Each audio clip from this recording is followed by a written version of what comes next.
Surguja, emerging Surguja, जहां हम बात करेंगे बलरामपुर की भी। बलरामपुर जहां का ताता पानी बड़ा फेमस है और ताता पानी महोत्सव भी यहाँ होता रहा है। संस्कृति समृद्ध है, अजब गजब अजूबे भी यहाँ पे देखने को मिलते हैं कि कैसे प्रकृति अपने अलग अलग स्वरूप में नजर आती है। लेकिन जब बात होती है दूरस्थ इलाकों की, तो बलरामपुर ऐसा अंचल है जहाँ दुर्गम पहाड़ियाँ हैं, ऐसे इलाके हैं जहाँ तक अभी भी कई चीज़ों की पहुँच नहीं हो पाती। फिर भी सरकार, प्रशासन, अधिकारी डटे हुए हैं और इसी चुनौती को आज हम समझेंगे, उसकी बानगी देखेंगे कि कैसे बलरामपुर विकास कर रहा है। और हमारे साथ में अगले पैनल जुड़ने वाले हैं राम प्रकाश जायसवाल जी, जिला मिशन समन्वयक है समग्र शिक्षा विभाग बलरामपुर के। जोरदार तालियों से स्वागत करिए। पतराम सिंह जी है सहायक संचालक उद्यानिकी विभाग बलरामपुर से। बलरामपुर का मिर्ची, टमाटर, आलू, अलग अलग फसल जो हो रहे हैं वो दूसरे राज्यों में भी जा रहे हैं, तो कैसे इसके लिए काम किया जा रहा है बताएंगे पतराम सिंह जी। रविशंकर श्रीवास्तव जी एसडीओ है राजपुर शंकरगढ़ कुसमी के। 3 रेंज इनके पास में है और कैसे काम हो रहा है जल जंगल जमीन को लेकर ये बताएंगे। साथ ही रितेश कुमार चौधरी जी एसडीओपी हैं कुसमी के। जोरदार तालियों से स्वागत करिए रितेश कुमार चौधरी जी का। कानून व्यवस्था कैसी हो किसी भी क्षेत्र में, बलरामपुर जिले में क्या चुनौतियां हैं कानून व्यवस्था को लेकर और कैसा काम हो रहा है, इसी पर बातचीत करेंगे। तो ये खास पैनल है जो बलरामपुर को रिप्रेजेंट कर रहा है इमर्जिंग सरगुजा में। बातचीत का सिलसिला आगे बढ़ाएंगे। ओवर टू यू प्रेरणा।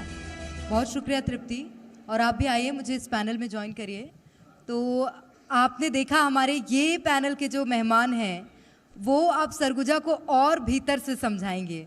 वो इसलिए क्योंकि अब बात होगी खाद्य व्यवस्था की, और अब बात होगी सुरक्षा की, बात होगी शिक्षा की, तमाम अलग अलग क्षेत्रों की हम बात करेंगे। और सबसे पहले रितेश जी आपकी ओर रुख करूंगी, और सबसे पहले मैं सुरक्षा को लेकर ही सवाल करूंगी क्योंकि बहुत देर हो गई, मैं इंतज़ार कर रही थी कोई ऐसा आए जिससे सरगुजा क्षेत्र में सुरक्षा की क्या व्यवस्थाएं हैं उसको लेकर मैं सवाल कर सकूं।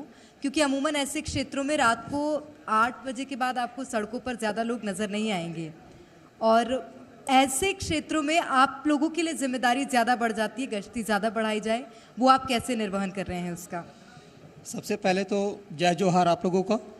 और इस सुघर प्रोग्राम में बतौर पहुना हम अल्लाह बुलाए बार आपन ला अंतसले धन्यवाद। आपने एक शब्द कहा रात के 8 बजे सुरक्षा व्यवस्था, ये पुराने ज़माने की बात रही होगी, अभी नहीं है। सबसे बड़ी बात यह है कि उत्तर छत्तीसगढ़ का सबसे दूरस्थ और कोना इलाका है चुनचुना पुंदाग, जहाँ पे सड़कें नहीं हुआ करती थी। विगत 6 महीने में हमने सड़कें बनाया, कई कैंप खोले, आज आवाजावान सुचारू रूप से संचालित हो रहा है, महिलाएं बेधड़क घूम रही हैं। अभी आपने एक जिक्र किया था ताता पानी महोत्सव का, करीबन 2-2.5 साल के बाद भव्य ताता पानी कार्यक्रम हुआ था। बहुत सारी महिलाएं, बच्चे, बुजुर्ग उसमें शामिल हुए थे। कोई लूट खसोट, कोई चोरी, कोई डकैती, कोई मारपीट की घटना नहीं हुई। तो यह प्रमाण है हमारी सुरक्षा व्यवस्था का। पतराम जी आपकी ओर आएंगे। उद्यानिकी, बलरामपुर की खासियत बताइए कि कैसे उद्यानिकी की उपज वहाँ हो रही है, क्या पहचान है आपके क्षेत्र की, क्या क्या किसान उपज लेते हैं? सबसे पहले तो जी एमपी छत्तीसगढ़ को बहुत बहुत धन्यवाद जो हम लोग को ये मंच दिया। निश्चित तौर पर उत्तरी क्षेत्र है हमारा छत्तीसगढ़ का, और यहाँ पर उद्यानिकी के क्षेत्र में या कृषि के क्षेत्र में बहुत सारी असीम संभावनाएं हैं। आप यहाँ की जलवायु को देखें तो ठंडी भी है, गर्मी भी है और बरसात भी बहुत अच्छी है। तो उद्यानिकी के क्षेत्र में निश्चित तौर पर बहुत अच्छी फसलें ली जा सकती है। नई फसलों का यहाँ पर नवाचार किया जा सकता है। जैसे कि मैं बात करूं सरगुजा अंचल में बलरामपुर की क्षेत्र की बात, तो एक स्ट्रॉबेरी की खेती अच्छी तरीके से हो सकती है जिसकी एक अच्छी प्राइस मिल सकती है। साथ ही इस सरगुजा क्षेत्र में नाशपाती का भी बहुत अच्छा विस्तार किया जा सकता है। साथ ही साथ अगर यहाँ पर जो किसान भाई हैं वो लोग मिर्ची का भी खेती कर रहे हैं बहुत आयात मात्रा में। लगभग मैं अगर ज़िले की बात करूँ तो 2500 एकड़ के आसपास में मिर्ची की अभी खेती चल रही है। साथ ही और छत्तीसगढ़ में हमारा सरगुजा क्षेत्र ही ऐसा है जहाँ पर खरीफ आलू की खेती होती है, बाकी प्लेन्स रीजन में रबी सीजन में करते हैं। अभी मैं बात करूँ कि खरीफ आलू की खुदाई भी चालू हो गया। निश्चित तौर पर यहाँ के किसानों को एक अच्छा लाभ मिलेगा इससे। और इस क्षेत्र में उद्यानिकी के लिए हर वो चीज़ें हैं जो उपज को और यहाँ के किसानों की आमदनी को बढ़ाने में सहायक है। बिल्कुल, और जिन चीज़ों की ज़रूरत है आज इस मंच के माध्यम से हम पूरी करवा देंगे सर। राम प्रकाश जी, सवाल मेरा आपसे है, ग्रामीण अंचलों में सरगुजा के शिक्षा चुनौती है या संभावना है, या दोनों हैं? पहले तो जी छत्तीसगढ़ को हार्दिक स्वागत, क्योंकि हम लोगों को यहाँ आमंत्रित किया। सरगुजा प्रश्न कि यहाँ के ग्रामीण अंचलों में शिक्षा चुनौती है, संभावना है, या दोनों हैं? नहीं, चुनौती तो अब नहीं कहा जा सकता है, क्योंकि शिक्षा का प्रसार बहुत तेज़ी से हो रहा है।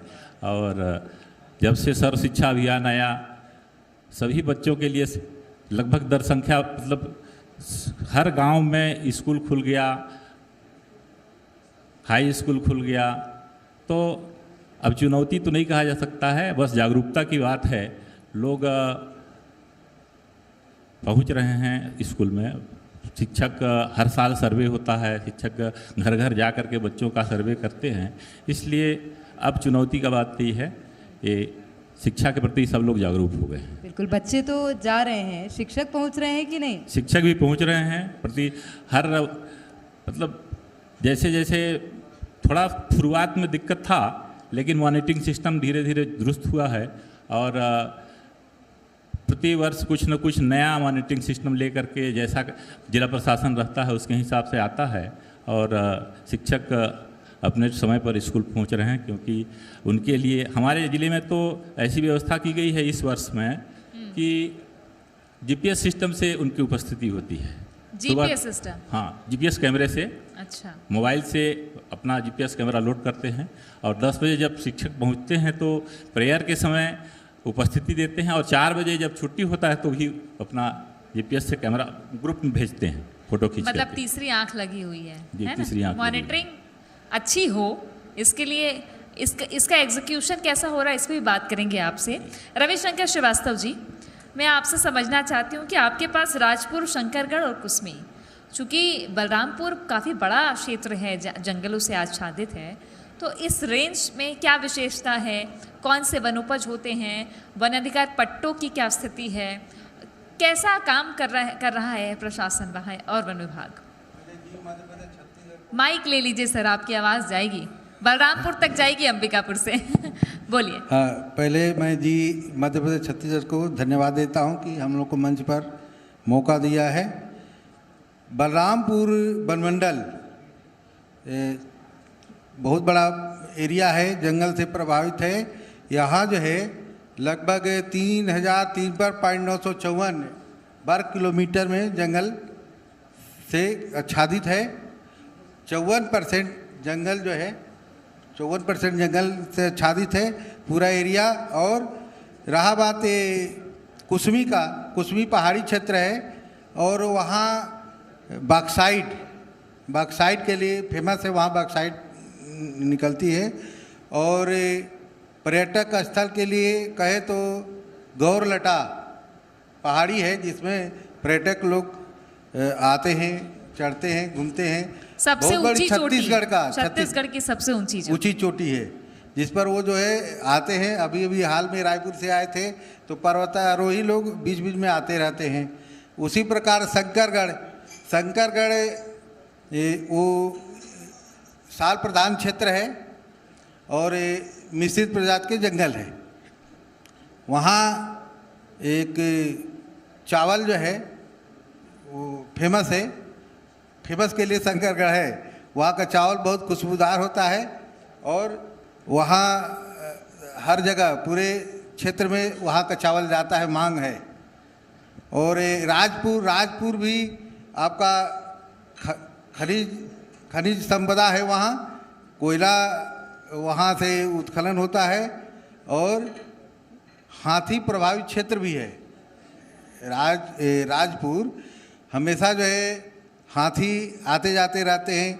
इधर जो है आपका सरगुजा लगा हुआ है, उधर जसपुर लगा हुआ है, उधर सेमरसोता बिहारण है उधर झारखंड लगा हुआ है, चारों तरफ से हाथी आते जाते रहते हैं। और उसी बीच में हम लोग नियंत्रण करके और चलते हैं, जन हानि रोकते हैं कि किसी प्रकार का जन हानि ना हो, हमारे हाथी को कोई नुकसानी ना हो। ये सब जो है हम लोग कमेटी बना करके, गांव में मित्र दल बना करके उसकी देख रेख करवाते हैं। गजराज वाहन है, उससे हम लोग प्रचार प्रसार करवाते हैं, सबको जागरूक करते हैं। जो बुजुर्ग रहते हैं उनको वाहन में लेकर के सुरक्षित स्थान पर पहुंचा देते हैं। हो सकता है रात में हाथी का मूवमेंट इधर हो जाए, तो जवान जो रहते हैं उनको तो सुरक्षित स्थान पर जाने के लिए हम लोग दिन में ही बोल देते हैं कि सब खाना वाना खा करके और रात में अपने सुरक्षित स्थान पर चले जाएं। तो सरगुजा में आपका जो है बलरामपुर हाथी प्रभावित क्षेत्र है। अभी वर्तमान में हमारे वनमंडल में 19 हाथी आज भी हैं। 18 हाथी वाडम नगर में है और 1 हाथी रघुनाथ नगर में है। आप यहाँ बैठ गए और हाथी उधर कंट्रोल कर रहे हैं। हाथी हमारे जो अंगरक्षक हैं, हमारे रेंजर साहब हैं, हमारे डिप्टी साहब लोग हैं, हमारे वन रक्षक लोग हैं, वो लोग जो है रात्रि में गजराज वाहन से भ्रमण कर रहे हैं, लोगों को साथ में सूचित कर रहे हैं कि कोई जो है माने रात में अपने घर से बाहर न निकले। बिल्कुल, बड़ी बात यह है कि और बहुत हाथी से लोगों को बचाना है और लोगों से हाथी को बचाना है जी, दोनों काम अभी तक मैं अभी आया हूँ तब से एक घटना घटा था, इसके बाद कोई घटना नहीं घटा। सर, आपके चेहरे की मुस्कान भी बता रही है कि आपको अपने काम से बहुत प्यार है और आप उसको बहुत इंटरेस्ट के साथ करते हैं। जी जी जी, शुभकामनाएं सर आपको। धन्यवाद। पतराम जी, सवाल मेरा आपसे है, जब बात होती है तो छत्तीसगढ़ की, तो उसे धान का कटोरा तो सभी जानते हैं, लेकिन सरगुजा क्षेत्र में मिर्ची और टमाटर का उत्पादन भी बहुत ज़्यादा होता है। और मैंने सुना है सर यहाँ पर मंडी की व्यवस्था नहीं है, तो उसको लेकर क्या कहेंगे? निश्चित तौर पर हमारे ज़िले में उत्पादन बहुत ज़्यादा है, मिर्ची का, टमाटर का, बैगन का, साथ ही अभी खरीफ आलू का भी। निश्चित तौर पे उत्पादन के साथ साथ उस क्षेत्र में अभी जो किसान हैं नज़दीक लगे हुए, जैसे हमारे अंबिकापुर हो गए और उससे लगे हुए रांची हो गए, बनारस हो गए, यहाँ के मंडियों पर भी जा रहे हैं। इस पे जिला प्रशासन प्रयास कर रहा है कि ज़िला में बहुत जल्दी मंडी खोला जाए, ताकि वहाँ के लोगों को वहीं पर ही अपनी जितने भी उत्पादें हैं, मिर्ची के हो या फिर कोई भी सब्जी की फसलें हों, वहीं पर बेचें और उनको एक प्रॉपर रेट मिले। निश्चित तौर पे मंडी दूर होने से उनको एक जो ट्रांसपोर्ट का चार्ज है या बिचौलिए जो आते हैं, निश्चित तौर पे थोड़ी ना उनको जो रेट मिलना चाहिए वो नहीं मिलता है। इस पर प्रशासन हमेशा काम कर रहा है और शासन को प्रस्ताव भी भेजे गए हैं और निश्चित तौर पर कुछ दिनों में इस पर हमको एक अच्छा परिणाम मिलेगा। इस पे हम प्रयास कर रहे हैं। ज़रूर, ऐसा इसलिए क्योंकि जब किसान यहाँ के तैयार हैं बेहतर उपज के लिए, तो बेहतर दाम भी उन्हें मिले, सरकार का संबल मिले, कोशिशें लगातार जारी है। आपने कहा। मैं रितेश जी आपकी ओर आऊँगी। अभी हमने रायगढ़ में डकैती देखी, बलरामपुर में आप लोगों ने पकड़ लिया, तो बॉर्डर की जो पुलिस होती है, बॉर्डर इलाके की पुलिस, क्या चैलेंजेस होते हैं? क्योंकि कई बार होता है कि तस्करी होना, चूँकि जंगलों से घिरा इलाका है, तो क्या चुनौतियाँ होती हैं और कैसे आप लोगों की पुलिस काम करती है? क्या प्लानिंग होती है, की प्लानिंग अपराधियों को लेकर, आरोपियों को लेकर? जैसा कि अभी आपने स्पष्ट किया है, एक बहुत बड़ी सफलता बलरामपुर पुलिस को मिली है, जिस पर न सिर्फ माननीय मुख्यमंत्री, गृह मंत्री और डीजीपी महोदय ने हमारी पीठ थपथपाई है। निश्चित तौर पर हम उत्तर प्रदेश, मध्य प्रदेश और झारखंड से घिरे हुए हैं। वहाँ के लोगों की आवाजाही होती है, हर व्यक्ति पे आप संदेह नहीं कर सकते, लेकिन जो संदिग्ध व्यक्ति आते हैं उनका रोकना भी हमारा दायित्व है। वहाँ पे 24 घंटे हमारे जो चेक पोस्ट हैं वो लगे हुए हैं, हमारे मुखबिर लगे हुए हैं। और इससे पूर्व भी ना सिर्फ हमने ये 4 करोड़ की डकैती पकड़ी है, पिछले साल आपने देखा होगा 1 ट्रक गांजा हमने पकड़ा था। कप और नशीली सिरप के जो तस्करी होती है उस पर भी हम लोगों ने नकेल कसा हुआ है। निरंतर हमारी पुलिस वहाँ पर चौकस है। हमने एक नए ताता पानी, रनहत, नई प्रकार की चौकियाँ भी खोली हैं। आम जनता तक पुलिस और पुलिस के सहयोग और सुविधा आम जनता तक पहुँचे, इसके लिए हम सतर्क हैं और लगातार कार्रवाई कर भी रहे हैं। और सुरक्षित लोग महसूस भी कर रहे हैं।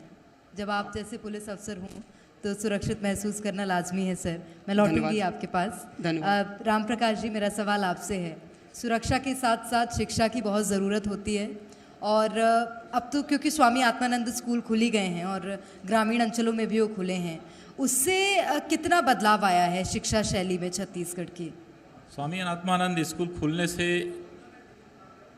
क्या अंग्रेजी माध्यम में खुला है। हमारे यहाँ जैसे 10 अंग्रेजी माध्यम के स्वामी आत्मानंद खुले हैं और 5 हिंदी माध्यम के खुले हैं। अंग्रेजी माध्यम का खुलने से गांव के जो लोग हैं जो अपने बच्चों को अंग्रेजी माध्यम स्कूल में प्राइवेट स्कूल में नहीं पढ़ा पाते थे, ये सारा पैसा उनका निःशुल्क में मतलब पढ़ने को मिल रहा है अब स्वामी आत्मानंद में।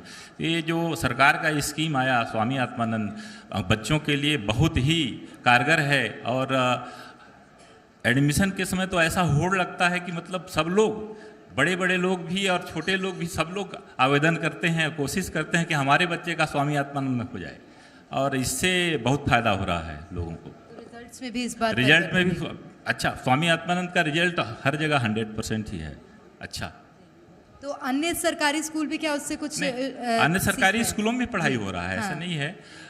अब टीचर का स्वभाव बदल गया है, शासन सबको रेगुलर कर दिया है, सबको फुल पे मिल रहा है, सारे मन लगा के काम कर रहे हैं। किसी के मन में ऐसा नहीं है, वो जाते हैं स्कूल तो ये सोच के जाते हैं कि हम जाएं तो कम से कम जितना समय रहें बच्चों को अपना समय दें ताकि बच्चों में सुधार आए। जी बिल्कुल। मैं आपसे जानना चाहूँगी रविशंकर जी, जब जंगल की बात की आपने हाथियों की, तो ये देखिए ये बेहतर है कि वो बताते हैं कि अभी भी उनके क्षेत्र में विचरण कर रहे हैं हाथी, और आप यहाँ अगर टेलीविज़न के माध्यम से वो योजनाएं, वो कार्यप्रणाली बता रहे हैं तो भी लोग जागरूक हो रहे हैं, तो इसके लिए साधुवाद आपको। लेकिन मैं ये समझना चाहती हूँ कि जंगल में वनाधिकार पट्टे किस तरीके से आप दे रहे हैं, सामुदायिक पट्टे कैसे दे रहे हैं, साथ ही जो लघु वनोपज एकत्रित होता है उसके संग्रहण के साथ प्रोसेसिंग के लिए कहाँ कहाँ जाता है, क्या व्यवस्था इसकी है?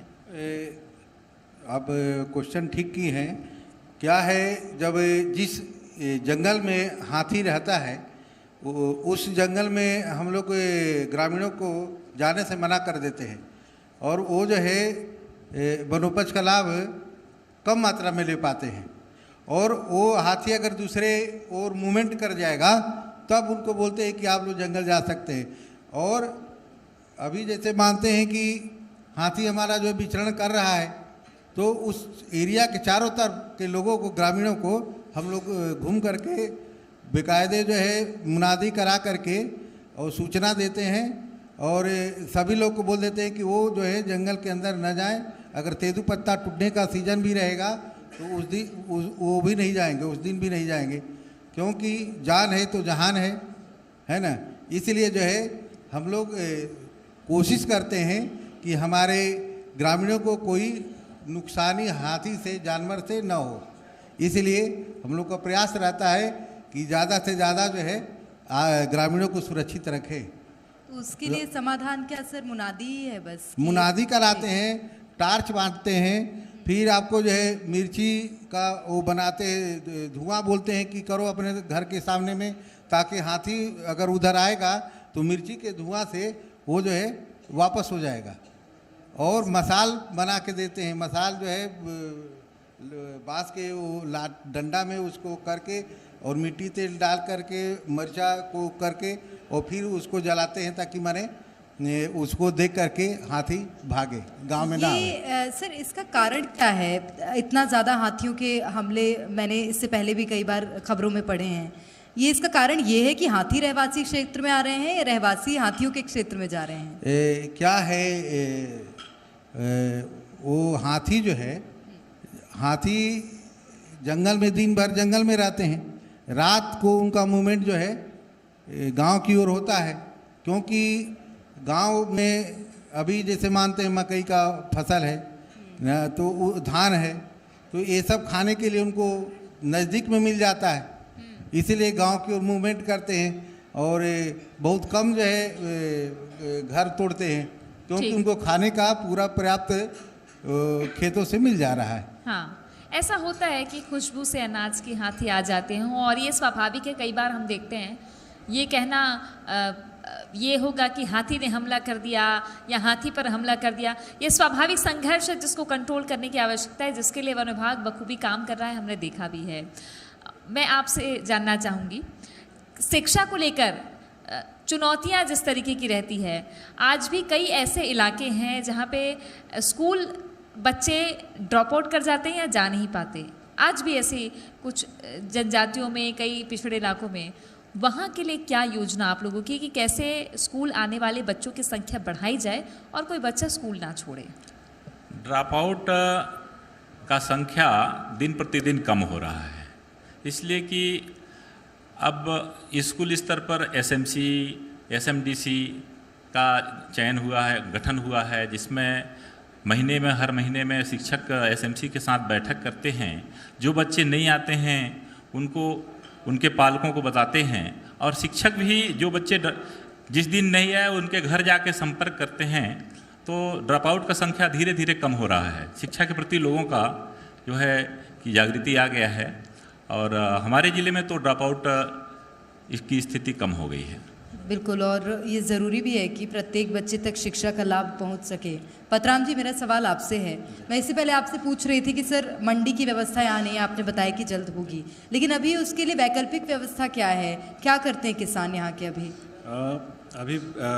अपने उत्पाद बेचने के लिए किसान यहाँ, जैसे अंबिकापुर में मंडी है तो बहुत ज़्यादा दूर तो है नहीं हालांकि, और कुछ जैसे कुसमी वगैरह से देखें तो दूर ही पड़ता है, लेकिन अभी वो लोग वैकल्पिक रूप से यही अंबिकापुर में ही लेके आ रहे हैं। और कुछ किसानों के यहाँ के मंडी वालों के साथ में भी उनके साथ बातचीत करके वहाँ से गाड़ी के माध्यम से वहाँ के जितने भी उत्पाद हैं, जैसे मिर्ची की मैं बात करूँ तो मिर्ची वहाँ से डायरेक्ट उनके भी गाड़ी चले जाते हैं। सुबह जाएंगे, 1-2 घंटे में वो लोग उसको तोड़ के रखते हैं और गाड़ी में पैक करके ले आते हैं। जैसे सीजन होता है तो उस समय पे पर डे लगभग 100 से 200 पिकअप के आसपास निकलती हैं मिर्ची, हरी मिर्चियाँ। उसी तरह से अगर खरीफ आलू भी यहाँ पर जब निकलना चालू होता है तो बहुत आयत मात्रा में ट्रकों में जाती हैं मिर्चियाँ। तो निश्चित तौर पे अभी बाज़ार की तो थोड़ी समस्या है, और इस पे चूँकि बेचने वाली समस्या ऐसा नहीं है, इनको किसी न किसी तरह से लिंक करके रखे हुए हैं लोग भी, किसान लोग सभी लोग जुड़े हुए हैं, और प्रशासन भी उसमें भी मदद करता है। नवाचार भी तो हमें सुनने को मिल रहा है कि आप लोग चाय की भी खेती करने जा रहे हैं, क्या संभावना है वहाँ पे? निश्चित तौर पे हमारा जो पहाड़ी क्षेत्र है, और जैसे भारत की मैं बात करूँ तो उत्तरी क्षेत्र में और चाय की अच्छी खेती होती है, अच्छी वैरायटीज़ होती हैं। इसी तरह छत्तीसगढ़ के परिप्रेक्ष्य में हमारा जिला भी उत्तरी पहाड़ियों में बसा हुआ है, और निश्चित तौर पर चाय की खेती के लिए यहाँ की जलवायु बहुत अनुकूल है। और इसी परिप्रेक्ष्य में हमारे यहाँ जो सामरी का जो क्षेत्र है उसमें हमने कुछ जगह चयन भी किया हुआ है, और वहाँ पर चाय की खेती को भी और वहाँ के लोकल किसानों को भी जोड़ते हुए बढ़ावा देने का हम लोग प्रयास कर रहे हैं, और निश्चित तौर पे इस पे कुछ आगे मिलेगा। बिल्कुल।